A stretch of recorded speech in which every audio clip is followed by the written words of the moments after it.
ይረመናል በጣም ሆዳችንን ችለን እንዴትም ብለን በቃ እያለቀስን ቢሆን ያው በቃ ነገ ነው የምንጠብቀው። ነገ እንላለን። ነገ ነው የምንለው።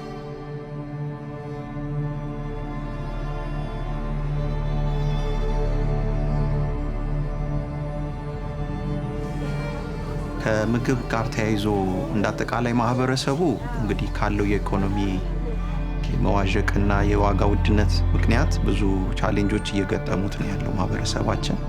በተለይ ደግሞ በፕሮጀክት ውስጥ ያሉ ወላጆች በዚህ ጉዳይ ላይ ብዙ ፕሮብሌም ይገጥማቸዋል፣ ችግሮች እየገጠሟቸው ነው ያለው።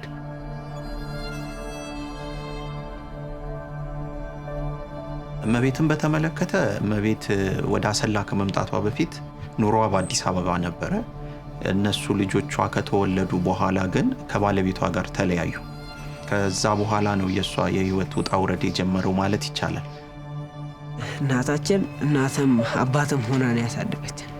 እናቴ በጣም ሽንት ቤት ጠርጋ፣ ልብስ አጥባ፣ የሰው ልብስ አጥባ ከባድ ናቸው። ከትምህርት ቤት ሄደን ስንመጣ አሁን አንዳንዴ የሰው ልጅ እዛ ምሳ ተቋጥሮለት ምናምን ነው እንደሚለው፣ እኛ ግን ሳያጣ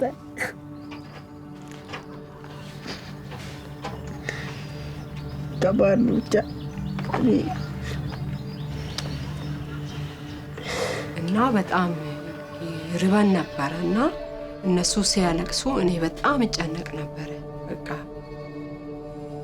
በተለይ ደግሞ ከተፈጠረባት የኢኮኖሚ ጫና በራሱ ሳይኮሎጂካሊ የተጎዳችው ነገር አለ። ከባለቤቷ ጋር በመለያየቷ፣ ድጋፍ በማጣቷ፣ አይዞባሽ በማጣቷ የአእምሮ መታወክ ደረሰባት እና በጣም ጭንቀት ነው የያዘኝና በወቅቱ የሆንኩትን አላቅም። ለፈልፍም ነበር አሉ። ምንም ማውቀው ነገር የለም በወቅቱ።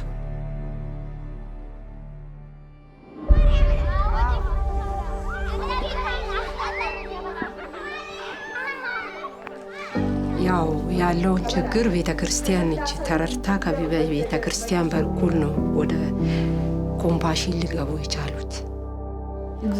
ቃል መጽሐፍ ቅዱስ ትምህርት ላይ ደግሞ በቃ የሚያስፈልገንን ነገር ያደርግልናል፣ ያስተምረናል። ስንታመም በራሱ ወጪ ነው የሚያሳክመን። የእሱ ነገር በጣም እሱ ነው ይረዳም። በጣም የሆነ ሰዓት እንደውም ሰጥተውን 1 ዓመት ምናምን ሊሞላ ሲል ነው ያለቀው። በጣም ከባድ ነው። እኔ ያሳለፍኩት ከባድ ነው፣ ግን ይታለፋል በጌታ በእውነት።